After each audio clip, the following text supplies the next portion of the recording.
17 जुलाई 2023 land acquisition act भूमि अधिग्रहण नियम कानून है, जहां पर सरकार अपने कोई भी प्रोजेक्ट के लिए, जैसे रास्ता बनाना है, डैम बनाना है, एयरपोर्ट बनाना है, तो ये पब्लिक कॉज के लिए आपकी भूमि अधिग्रहण कर सकती है, जिसके सामने वो आपको कॉम्पेंसेशन भी देती है। अभी एक केस आया Delhi development authority versus Jagat Singh, और उसके तहत उनकी भूमि जो थी वो अधिग्रहण हुई थी और उन्होंने उसको चैलेंज भी किया था। 2005 में उनकी ये जो चैलेंज पिटिशन थी वो डिसमिस हो गई और 2006 में सरकार ने उनकी भूमि को अधिग्रहण कर दिया।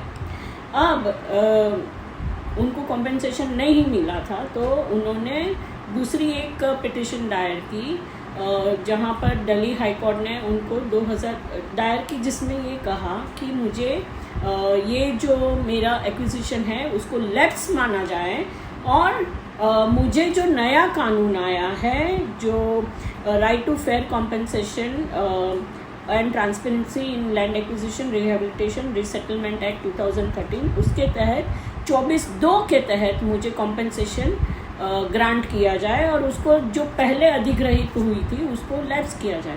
तो हाई कोर्ट ने तो हाँ बोल दिया, मगर सुप्रीम कोर्ट के पास गई।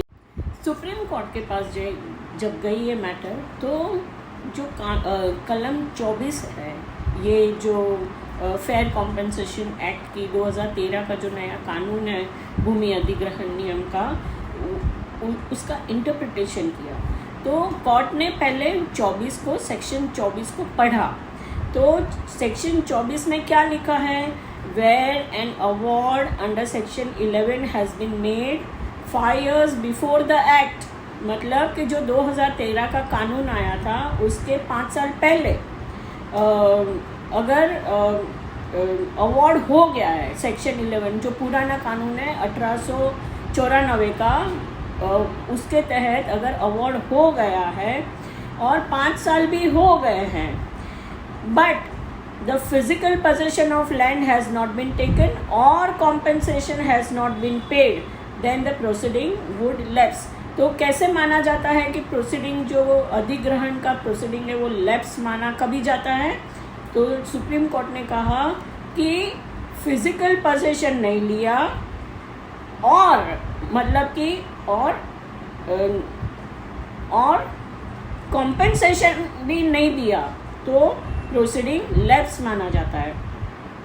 मगर इस मैटर में पोजेशन ले लिया था परंतु कॉम्पेंसेशन नहीं दिया है, तो इसको लैप्स नहीं माना जा सकते।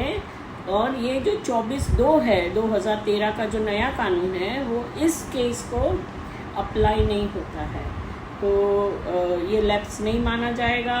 और सुप्रीम कोर्ट ने जो 1894 का लैंड एक्विजिशन एक्ट के तहत जो भूमि अधिग्रहण नियम के तहत जो भूमि अधिग्रहित की थी दिल्ली डेवलपमेंट अथॉरिटी ने, उसको मान्य रखा। जहाँ तक कानून और इंटरप्रिटेशन का सवाल है, ये जो सेक्शन 24 है उसमें अमेंडमेंट करना ज़रूरी है, क्योंकि उसमें कॉन्फ्लिक्टिंग व्यूज़ है, और उनका अगर आप शब्द बराबर से पढ़ें तो सेक्शन 24 में ये जो प्रोविज़न है वो क्या कहता है? Where an award under section 11 has been made 5 years or more prior to the commencement of 2013 Act, but the physical possession of land has not been taken or the compensation has not been paid, the said proceedings shall be deemed to have been lapsed, and the appropriate government, if it so chooses, shall initiate the proceedings of such land acquisition afresh in accordance with the provisions of this Act 2013 Act।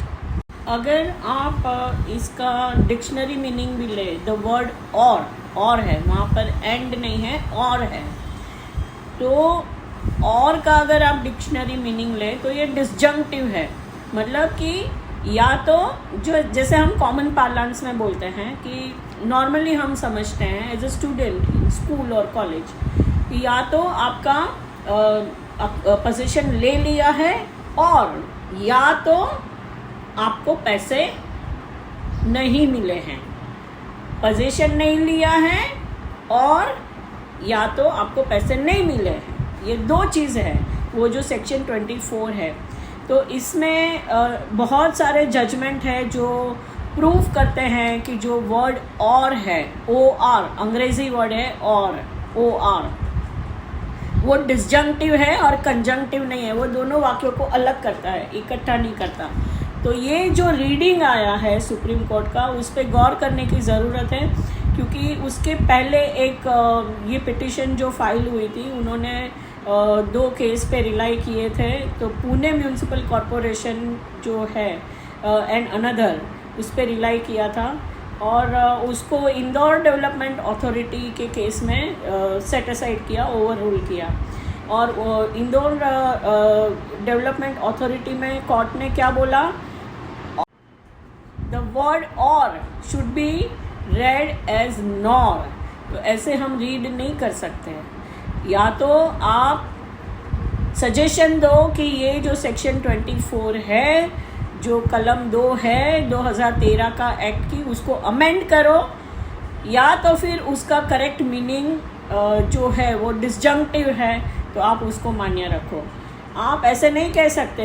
देखो ये Indore development authority का जो case है उसमें paragraph 366.3 में court ने ये कहा है, द वर्ड और used in section 24 subsection 2 between possession and compensation has to be read as nor or as and. The deemed lapse acquisition proceeding under section 24(2) of 13 takes place where due to inaction of authorities for 5 years or more prior to commencement of this act, the possession of land has not been taken nor compensation has been paid. तो वो अपने आप हम लोग इसको amend नहीं कर सकते। अगर कोई क्लरिकल एरर रह गई है तो वो इजीली अमेंड हो सकती है पार्लियामेंट के थ्रू, मगर हम ये नहीं कर सकते और को नॉर्स पढ़ो। तो ये गौर करने की बात है इस मैटर में।